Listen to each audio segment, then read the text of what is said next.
Good morning, Tuscaloosa, West Alabama, internet world, everybody, wherever you are watching. Hope you are having a fantastic Friday morning.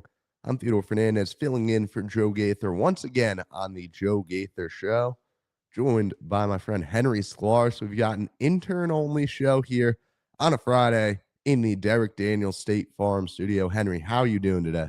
I'm good, we made it to Friday. We got another Alabama basketball game tomorrow, some more baseball and softball on the way. Exciting times. NFL draft season is here. We're going to talk about that today at the end a little bit. And yeah, it should be a good show. Yeah, Henry, you've been doing some softball work this spring, I haven't you? have, yes. Bama's in Tallahassee this weekend. They're they're one of like the only like 15 or so teams in the country that are still undefeated. And yeah, they're really good. They're really fun to watch. If you haven't made your way out to Rhodes, then you got to get out there. It's definitely worth the trip. Katie told us last week about how just insane of a player Vic Moten was going to be. Does she live up to the hype? She lives up. Oh yeah, Vic Moten, she's an absolute stud. She struck out a batter on like their opening pitch. I think it was against. I don't know if it was the Purdue game or the first game. I think it was the first game that she pitched in though. Yeah, she struck out a batter and like she like turned to the crowd and got hype right away. And keep in mind, she's a freshman doing all this, and she's Alabama's best pitcher. So yeah, I mean their whole pitching staff is really deep, and they're definitely gonna make a run this season. Yeah. Well, Alabama softball gets its first real test of the season this weekend against Florida State. Top 10 showdown there. We'll talk about baseball in a minute as well, but we're going to start with Alabama basketball. Me and Hunter DeCiver broke down that Arkansas game. Henry, I know you were there too, man. I'm still trying to process what we watched on Wednesday night there. That was insane. Yeah, my head still hurts a little bit from that game. I felt like every time I looked down, I was gonna miss something. It was ridiculous. There was so much NBA talent on the floor. I made the point to Hunter that like even though Alabama played Purdue at home, that was probably the most amount of NBA talent that's been at Coleman this season, just based off the sheer number of players projected to go in the first two rounds of the NBA draft. So yeah, that game it was crazy, but Alabama got a very important win, and now they go on the road this weekend. So Yeah, no, I agree with that. Like with you may have had 4 first round draft picks yeah, I on the mean court there. four, definitely at least three. Mhm. I don't know about Malik Thomas in the first round, but Darius Acuff's like a surefire lottery guy now. LeBaron's definitely like a top 20 pick, and then same with Amari. I mean, I've seen a few reputable mocks have Amari above LeBaron. So yeah, and then you had Malik Thomas, of course, Trevor Brazil on Arkansas. He's been in some mocks here and there. So yeah, I mean, there was talent everywhere. Yeah, that was amazing to watch. So Alabama won't presumably won't have as tough a time this Saturday in its next game. Crimson Tide looking to make it 6 straight, and they have an easy matchup. You're playing an LSU team that, like, we thought South Carolina was a horrible SEC school.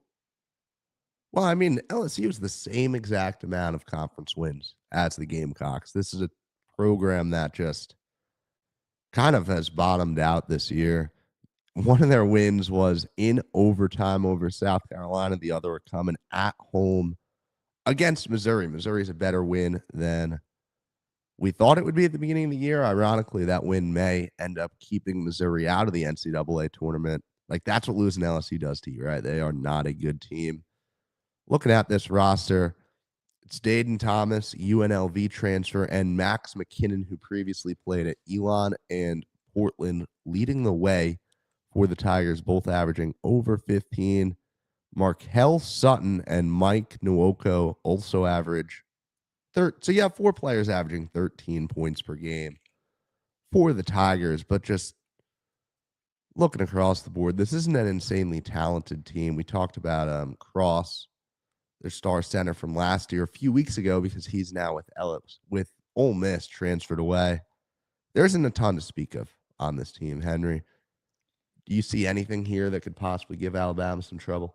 Yeah, I don't. I mean, LSU, they're just not a very good basketball team. It's a long way from the Will Wade days there when, they had guys like Trendon Watford coming in, and They had one of the most promising young coaches in the country, and now seems like very far away for LSU's basketball program. I mean, this team, they're 1-9 in quad one games. Their only quad one win came in non-conference play against SMU, who still doesn't even rank in the top 30 quad one. And they lost to Georgia, who's a quad two loss. They have two quad three losses to South Carolina and Mississippi State. I mean, I know quadrants are usually a way to kind of break down like brackets and like who deserves to get in the tournament. But I feel like it's a good way to look, just like get a quick snapshot of the skill level this team is playing at. And they are not really in the same ballpark that Alabama is in. I mean, Alabama should have their way. I mean, just a quick few stats. Alabama takes SEC leading 35.6 threes per game. LSU takes 20. So if Bama should hit their, like if they hit these shots, it's going to be an early night for LSU. I mean, what else is there? Yeah, I mean, they just don't really do anything. Like I'm trying to find a stat to, maybe give them a little credit here. I mean, they're not a bad rebounding team. They're kind of middle of the pack, but they rank pretty much bottom of the SEC in almost every statistic. They hover in that bottom area. So yeah, this should not be a tough game for Alabama, but as long as they don't play with their food, they should be okay here. Yeah, coach of the Tigers, Matt McMahon. He coached John Morant at Murray State. He's now in his fourth year and what just about everyone expects to be his final year. Announcement should come very shortly that he will not be returning to coach the Tigers. So let's get back to what you just said. As long as you don't play with your food, you have a big win. Now, me and Joe, last week when we were heading into the game against South Carolina, we talked about what does success in this game looks like. And I came up with the take of, can you make the Gamecocks fully play? Can you fully bend them to your will? Can you make them play the style of basketball game you want to? LSU does not want to run with you, right? They don't want to play at your tempo. They want to slow the game down.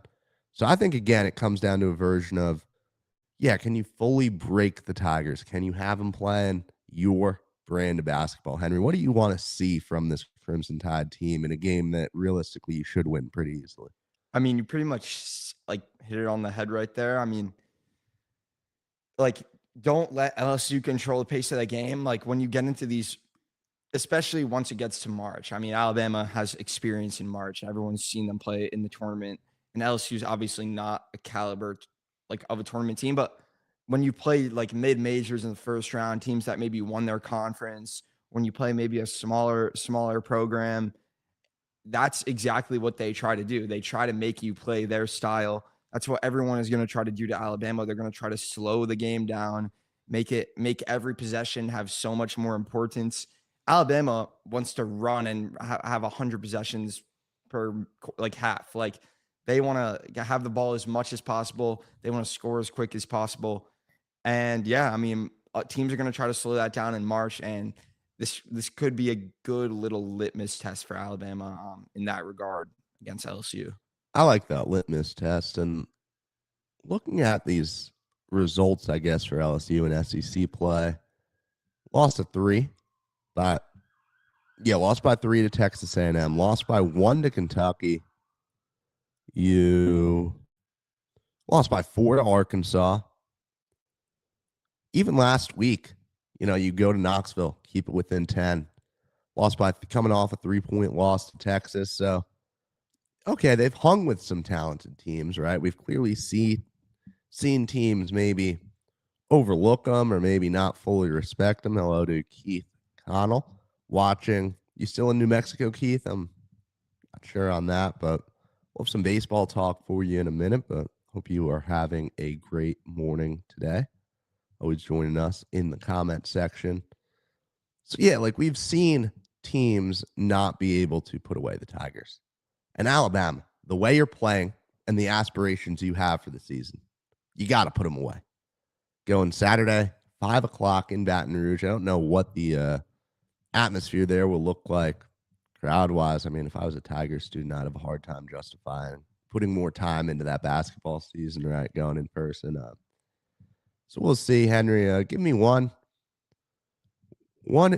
individual performance or one individual standout you want to see from this game for Alabama. One individual standout I'd like to see against LSU for Alabama. I mean, it's kind of tough. Everyone kind of played pretty well in the last game. There's no player that I'm very mad at. I mean, maybe they can get some more Jaleel Bethea minutes. That would make me very happy. I want to see him play more. I think he has a lot of potential, but it's just tough, getting later in the season. It's hard to put, those type of guys in the mix who maybe aren't fully integrated into the system or fit for it yet. But if we can get some Bethea minutes and film, I would be very happy. Yeah, so I've been looking at Bethea, trying to just answer the question of why don't we see this guy out there. And there was one time he got put into the game early, meaningful minutes against Arkansas. He completely lost everything defensively. He was clueless, gave up a wide open Arkansas 3. We knew he was going to be a project, right? Coming in. And I think a lot of us in our head thought, okay, he's going to be like an Aiden Holloway project where NATO gets him and, okay, here's a guy who wasn't playing a brand of winning basketball and NATO can come in and instantly turn him into a guy who's plugged in. And because Aiden Holloway, he was not a college player when he got here, right? He was an AAU player. He played AAU basketball for the Tigers freshman year. And that's why things were so broken with him and why he was taking such horrible shots and why he wasn't able to cohesively plug into Auburn's game plan. Jaleel Bethea is that on steroids. Like he doesn't understand defense, which is a bit of a problem, especially when you're on a team that likes to allow so many points to begin with. So I'm starting to think that, not starting to, I do think we're not really going to see Bethea do anything this season for the Crimson Tide. Game like LSU, though, could be a stretch where, you see him get in the second half and he can afford to let him get some on-court reps. I don't know what his role is going to look like rest of the year or next year. Yeah, I mean, it's tough. I want to see him. I want to prospect, 5-star guy. But man, you got to be able to defend in this day and age. We see how much, even though Alabama is not the greatest defensive team, compared to some of these other, big, top ranked programs in the country right now, Bethea, I don't think Bethea would play for anybody in the top 25. No. He is.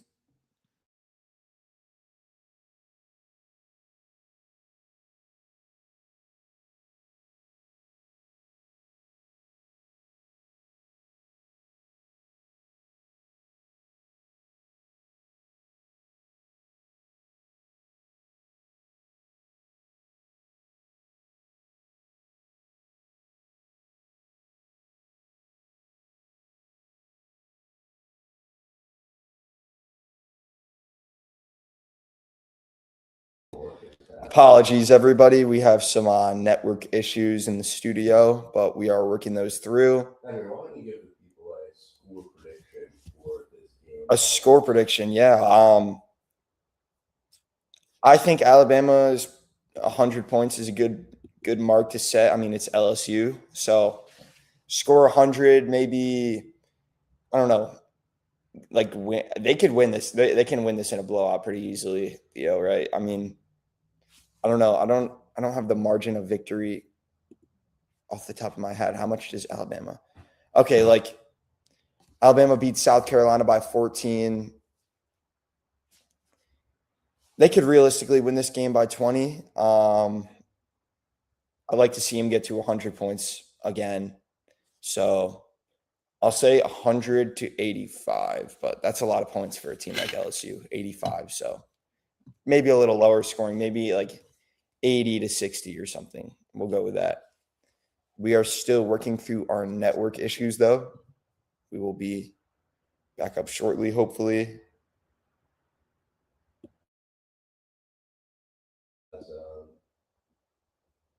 Looks like you're the only one on the stream, Henry. So yeah, this is very weird. You gotta keep going for us for a minute. Is the Wi-Fi not working? What happened? Yeah, the Wi-Fi's just kind of disappeared on us. Are you in the stream yard? I am in the stream. Okay, yeah. My mic is actually on. All right, I'm back. Okay, cool. Sorry about. Put myself back in. So yeah, Alabama coming into this game against LSU in what should be a blowout. I'm going to predict absolute annihilation by Alabama.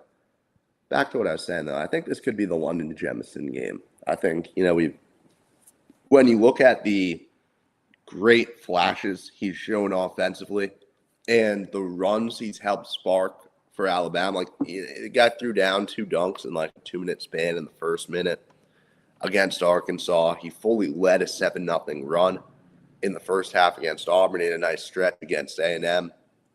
He's given Alabama some really nice stretches on the offensive end of the court. In a game like this LSU matchup, I think we could see him really catch fire and stay on fire, and also be able to, like, one of the things on Jemison is a lot of times we'll see him come out onto the court for 2 or 3 stretches, but he will really only have one real big, consistent stretch on the floor. Can we see multiple of those from the freshman this game? I think we could see London Jemison come out, have a career high, score 20 points for the Crimson Tide. The other thing I would like to see, Bull Bowen has been recovering for weeks at this point, right? Like he first, messed up his leg against Florida, or maybe in the lead into that game.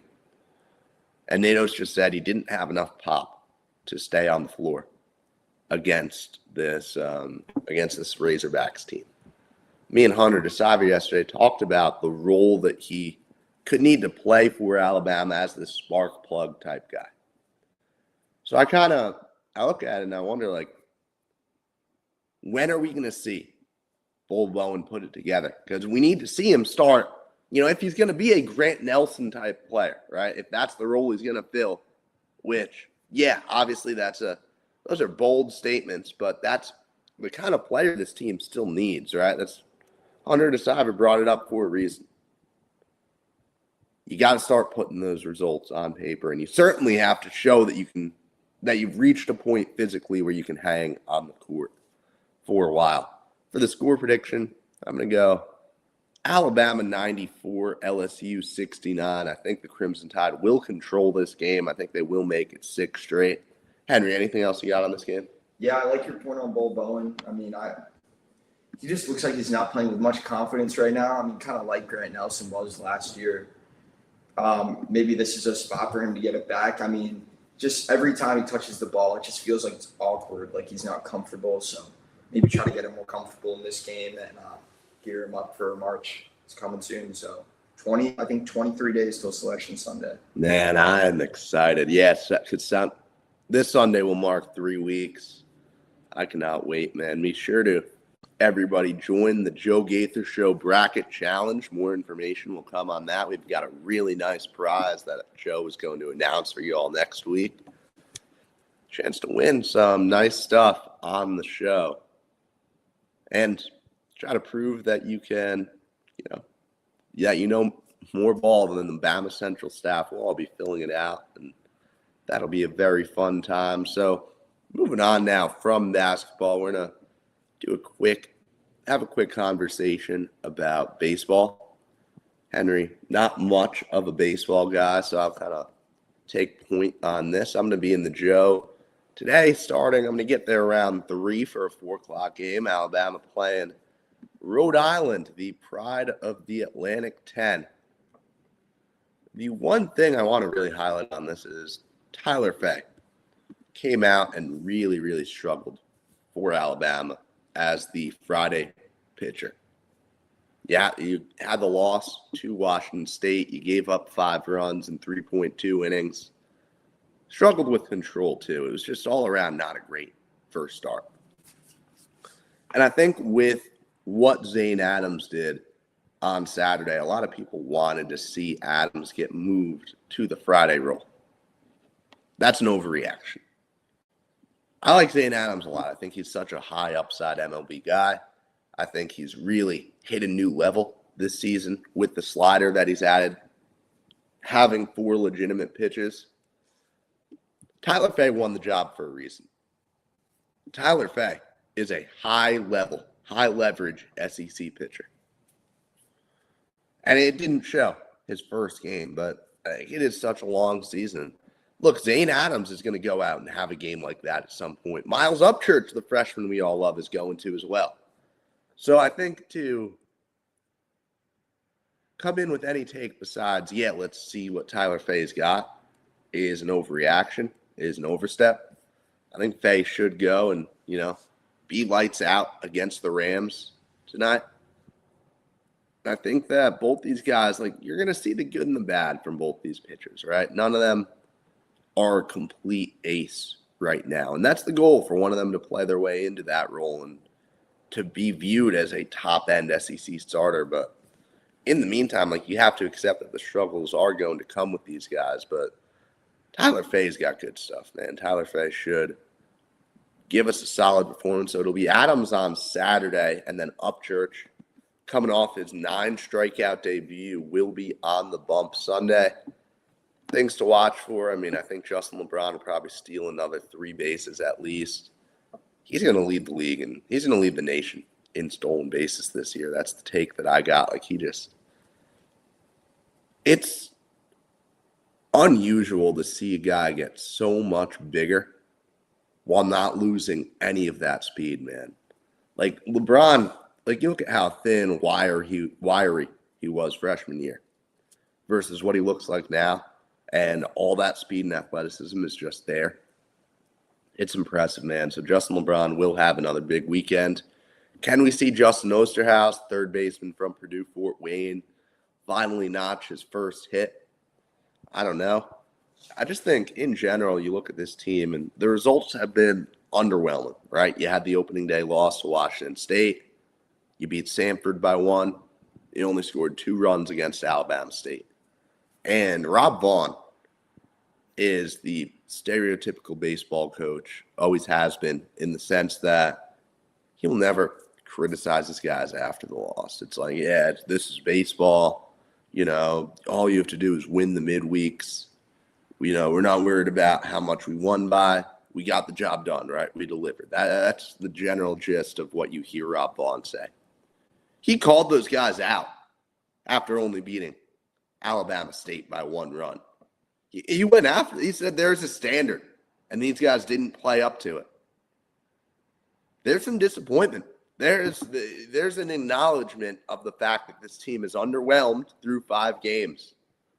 And that, to me, is exactly what you want to see from Vaughn, exactly what you want to see from this program, because there are concerns about the hitting, especially these middle of the lineup guys, and who is going to be the spark, who is going to keep the pressure on this SEC pitcher that comes in when he gets past the top 3, right? Okay, I've gotten Jason Torres out. Now I can coast for 5 batters. We cannot have that, and I think that someone's got to step up, and I think the freshman Andrew Purdy is going to be one of those guys.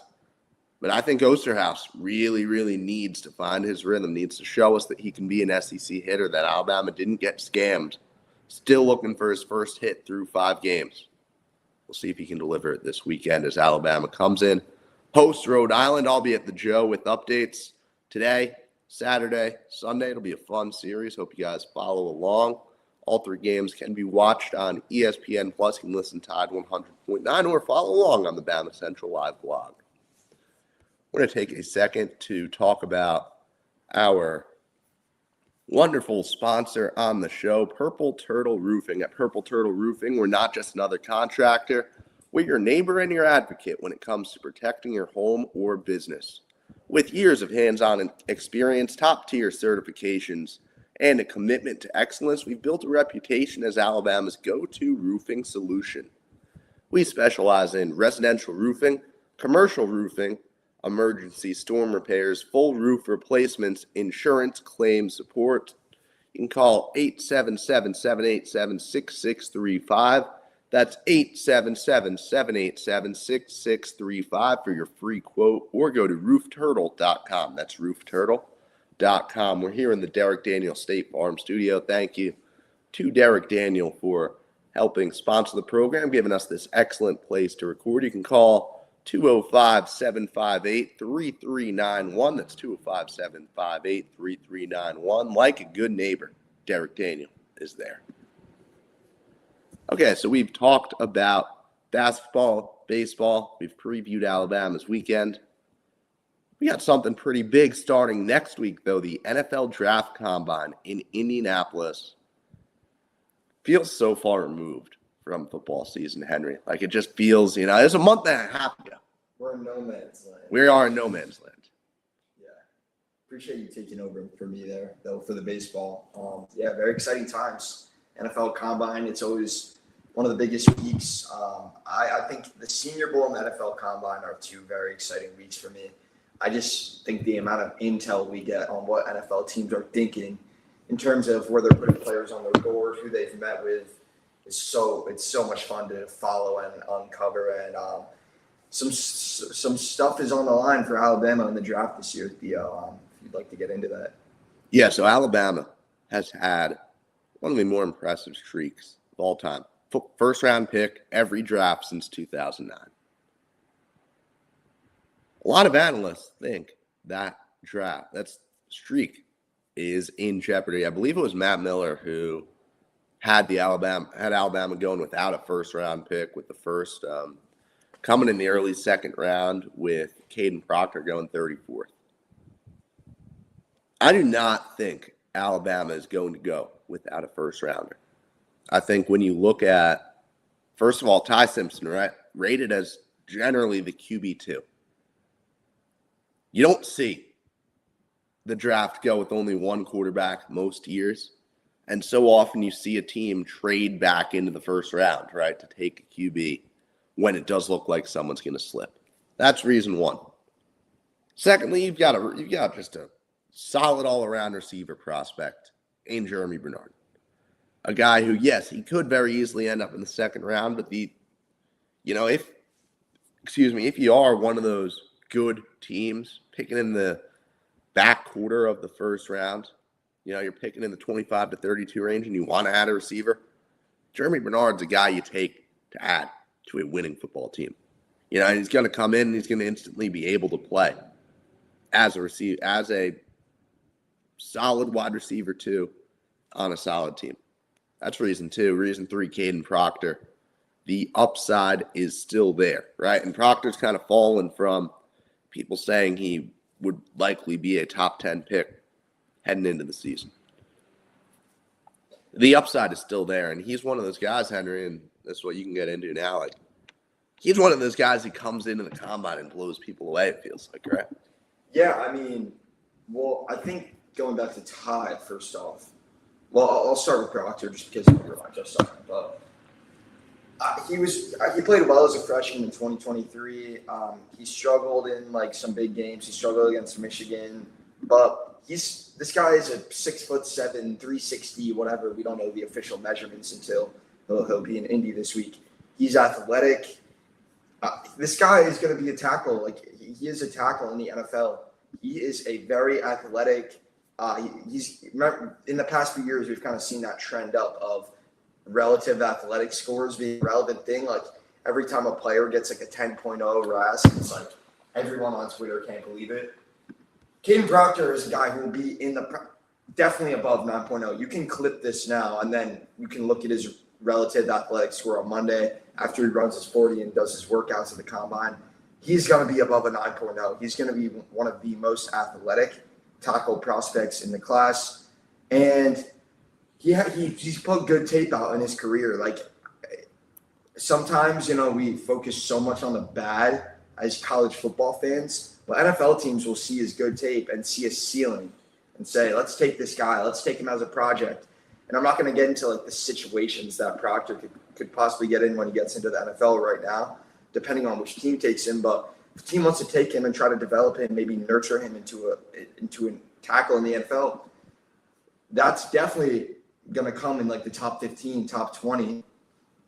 And then going back to Ty, who I think Ty and Caden are the two, surefire first round picks in my eyes from this class. Going back to Ty, some people have talked about maybe the Jets going and grabbing him. They have 2 first round picks. They have 16. Maybe if he falls to 16, you go and snag him. I don't think the question is Ty Simpson going to go in the first round? My question is, how high can Ty Simpson really go in the draft? Because, if teams have a starting quarterback grade on a prospect and he's at their pick and they don't think there's a guarantee he can make it to the next pick, right? If I'm the New York Jets sitting at 2 and we have the 16th pick, we know we need a quarterback. Maybe there's a few teams on this draft board that have uncertainties at the quarterback position, right? I'm just looking at the order now. There's Cleveland at 6. I mean, they have Shedeur Sanders, but we don't know what they're planning on doing with him just yet. There's Miami at 11, who they're projected to take Proctor in this current mock I'm looking at. But, we don't know if they're going to be moving on from Tua. There's the Rams at 13. Maybe they want to take a replacement or a future replacement for Matthew Stafford, kind of upstart that process. I mean, there are a lot of teams, maybe the Steelers, who I believe the Steelers are picking at 21. 21. The Steelers are at 21. They might say, hey, we want to go get our future quarterback. We're going to move above the Jets at 16, go trade with Tampa Bay or trade with LA or something, get past 16 and upstart the Mike McCarthy era in Pittsburgh with a rookie quarterback. There are going to be teams that need a quarterback. And if you have a starter grade on a guy, and this is all being said, granted, we still have free agency. There could still be a surprise trade. We don't really know. Who knows? A quarterback can get moved. These spots can get filled. The Browns can say we're rolling with Shedeur. These spots can fill up quick. But if you're the Jets at 2 and you have a starting grade on Ty Simpson, there's no guarantee you can get him at 16. Ty Simpson could be the 2nd overall pick in this draft. And by the way, I didn't even include the fact that Ty Simpson is probably going to interview really well. Teams are going to like him a lot. Some of the best. Him and Fernando Mendoza, not only are they the best quarterbacks in this class, but they probably have the best intangibles in this class. I mean, Ty Simpson, he struggled. He struggled with having no offensive line for the majority of the season, and he carried Alabama to the Rose Bowl. Teams are going to see that leadership and value that, and I really think Ty Simpson can be a climber throughout the rest of this draft cycle. No, I agree, and I think the Rams having a 2nd first-round pick, we forget how massive that is, right? Because you're in a position where you got to go all in on Stafford, right? And what'll probably be his last year. You have to give him something talent-wise. Now you can spend your normal first-round pick on a player to improve the team right now. And then you're sitting at pick 13, right? And you see that the Jets are 3 picks behind you at 16. You see that there are all these teams who can make moves into the middle of the first round, right? And you've reached the point in the draft where you have the ability to trade up into the middle of the first round, right? Without giving up your entire future like you would be in the top 10. I think 13 is where the Ty Simpson sweepstakes officially begin. Because you got 13, you got 16 with the Jets and 21 with the Chargers, like we talked about. And the Browns, where were the Browns? I believe they're pretty high up. Yeah, right. The Browns at 6 could have, in theory, already pulled them, right? I don't see Ty Simpson surviving this first round. I think he would have to have a pretty atrocious next couple weeks, right? Yeah. I mean, I've seen people float the Rams pick around a little bit because I feel like it's kind of it makes a lot of sense. Ty Simpson, honestly, I wouldn't necessarily compare him to Matthew Stafford, but I think they kind of have some similarities where I could see Matthew being a good mentor for Ty in the NFL. I think the Rams are kind of more in win now mode, so I don't know if they're going to take a luxury pick on a luxury. I don't know if they're going to have a luxury pick here. I think they're probably going to be drafting to fill their immediate needs. But I mean, teams need quarterbacks. Like, I don't know. Quarterback is the most important position in football. Like, if you have a starter grade on a guy and he's there in the first round, you got to take him. You can't sit around and let other teams, get your guy. You got to take him. Yeah, and the Rams are if you're somebody who's rooting for Ty Simpson to have a good run in the NFL, like you want him to be a Los Angeles Ram, plain and simple. I mean, there's no better place for this guy to be than spending a year behind Stafford and then in McVay's system. Yeah. Like that, it doesn't get better. The Steelers would be, I guess, an okay spot. You've got the offensive line struggles. You've got a coach who's trying to win. You've got a franchise that traditionally is not an embarrassment. Man, as someone who's watched the Jets be a cursed franchise for my entire life, cannot see Ty Simpson going to Florham Park.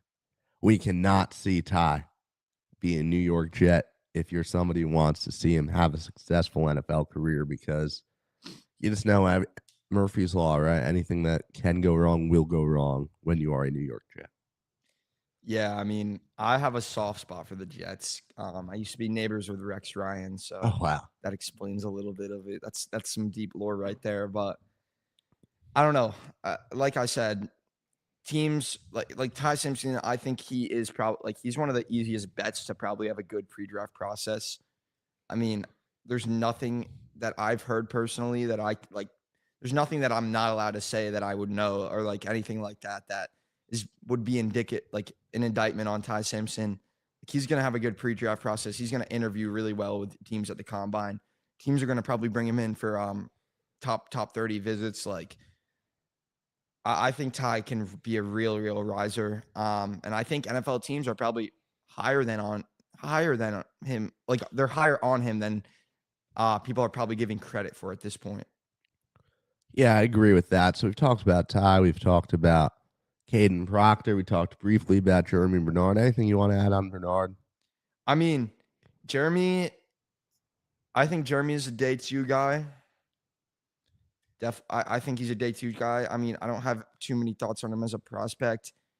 I don't know. Jeremy, the one thing that's interesting to me about Jeremy Bernard is like, how old is he? He's 22, I assume. Yeah, he's 22. Probably. He feels so much older to me. Like, he feels like so much more of like a savvy veteran. In reality, he's a true senior. Like, it's not like a lot of other players in this day and age of college football. He's gonna have that's the one thing I'll take away from this Alabama draft class is that they're gonna all interview so well. Like, they're sending their best guys. And I mean, shoot, I would love to see Jeremy Bernard with like a young quarterback. Like, imagine Jeremy Bernard on like the Titans or something with Cam Ward and in their system. Like, that'd be a lot of fun. They definitely need some weapons in Tennessee. And you can put him with JC Latham, 2 former Alabama players. So that would be interesting. yeah, I'm just trying to think of some names here, but like, I mean, Jeremy definitely has a lot of upside to produce. Like, he is 6'1", 190, solid athleticism. I don't think he's ever going to be a true number 1 in the NFL, but he will definitely be a capable NFL player on a team. I agree. And I also, going one step further, I feel like he's one of those guys who will be a day 1 contributor, right? Like, he's about as pro ready as they come as far as these receivers go. So PFF did a 3-round mock, their first of the cycle. Got the Steelers taking Caden Proctor round 1, and then they have the Steelers taking Jeremy Bernard round 2. So that would be a one guy we didn't get to though, one. LT Overton. Yeah, let's get into LT. Where does that mock have him at? So LT, this mock, by the way, it also has Ty going 29 to the Rams. So it has the Rams taking him with their second first, and LT going 60th overall to Buffalo. I would love that fit. That'd be very solid. I mean, LT, he is he's a versatile guy. He's 6'5", 283, and he plays with so much bend that like kind of looks a little bit like a tweener when he's out there, but he's not a tweener. He has great size. Well, so he measured at 6'2.5" at the Senior Bowl, Okay. which was a little Yeah, surprising. Bama. I always thought 6'5" was a little rich for him. That's where Bama had him measured at. 6'2" definitely seems more accurate. I mean, he doesn't look very big. Like he doesn't look like think about how big a 6'5", 283 edge rusher is. That I don't know. LT Overton always looks pretty like he looks kind of small to me in that sense, especially because he plays with so much bend. Like he gets so low and like parallel to the ground. Like he does not look 6'2". Like he gets low. But I think a team will definitely take a pick on him day 2. I don't know.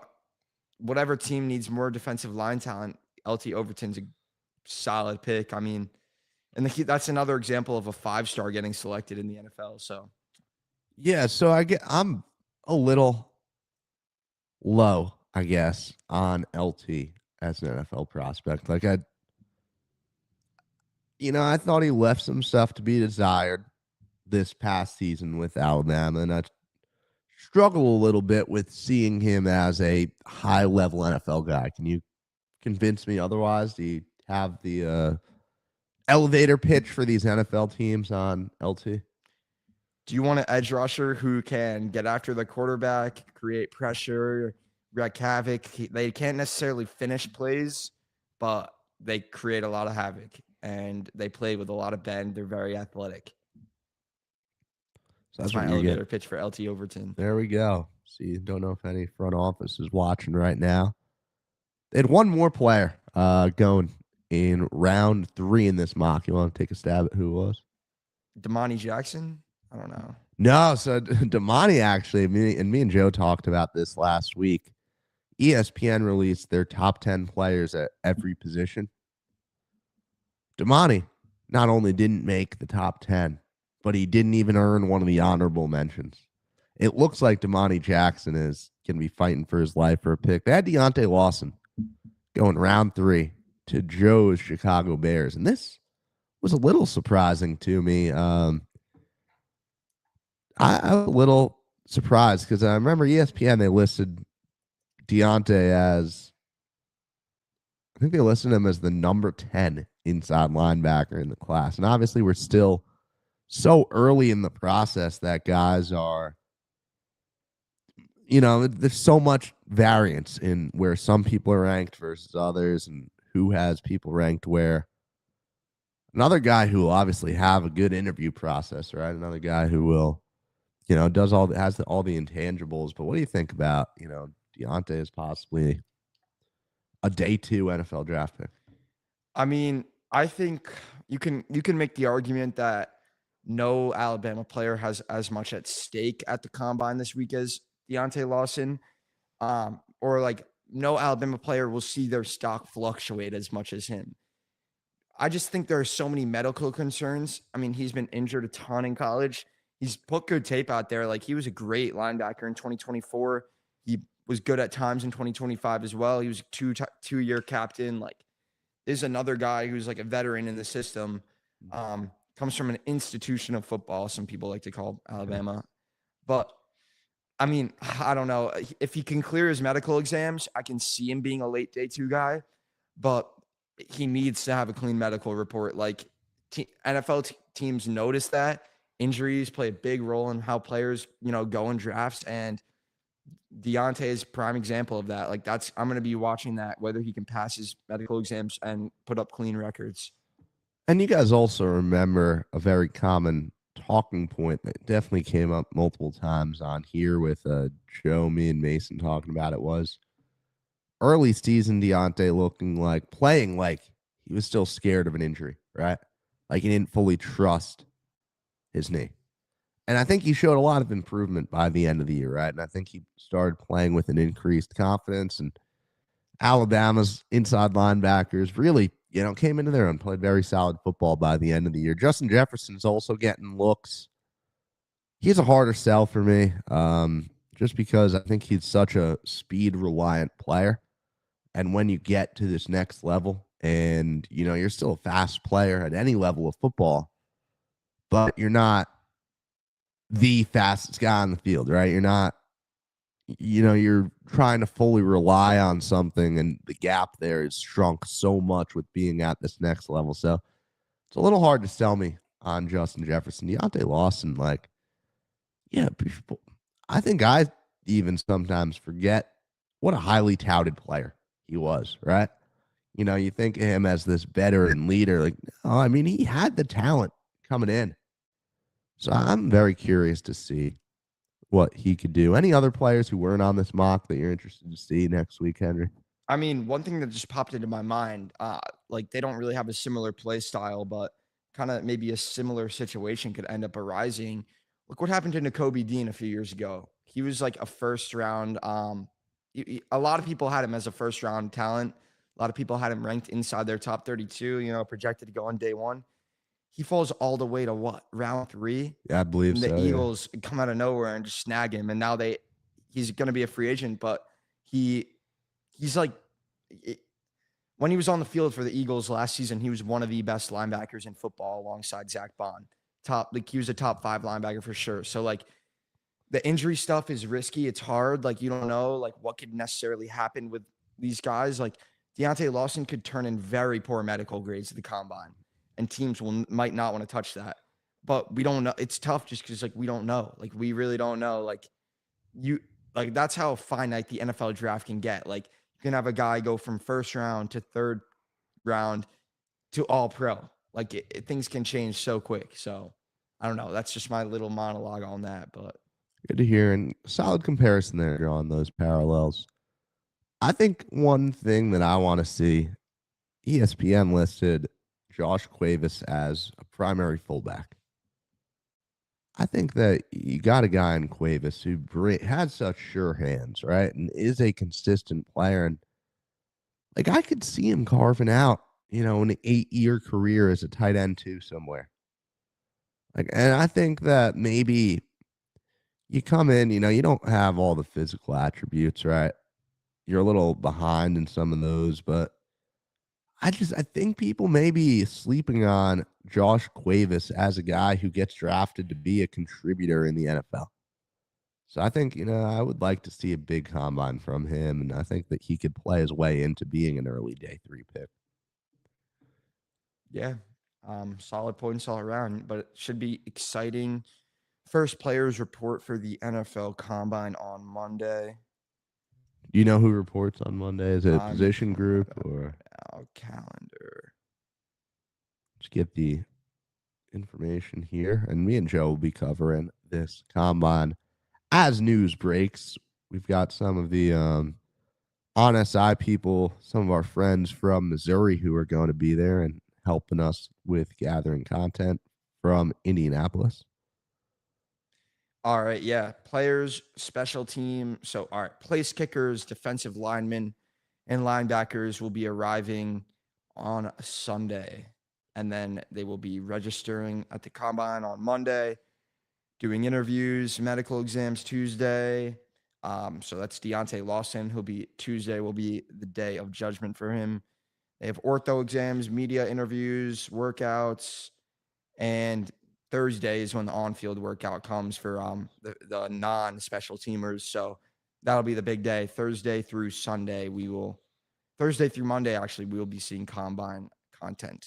So yeah, I mean, a lot of Alabama guys in that mix, right? You got LT, you got Jefferson, you got Lawson, Nikhil Green. I don't know if he's going to the combine, actually. I'm checking the list right now. Yeah, see if Nikai's going there. I'm sure Tim Keenan will be there. Alabama has Ty Simpson, J.M. Miller, Jeremy Bernard, Josh Cuevas, Parker Brailsford, Caden Proctor, Jaden Roberts, Tim Keenan, LT Overton, Justin Jefferson, Deontay Lawson, Damani Jackson. Those are the 12. So no Nikhil No Green. Nikhil Green. Interesting. So, I mean, that's a solid list, and there's plenty of content that will come from those 12 guys. Very excited to see Alabama guys do. And like you said, Henry, I mean, it's draft season. We're there. We got March Madness. We got the Masters. We got NFL draft. We got a good little speaking my language. Little group of events coming up for us over these next couple months. Anything else you want to leave the people with, Henry, as we get ready to get out of here? I mean, No, particularly, I think it was a pretty fun show for the interns. I think we filled in pretty solid.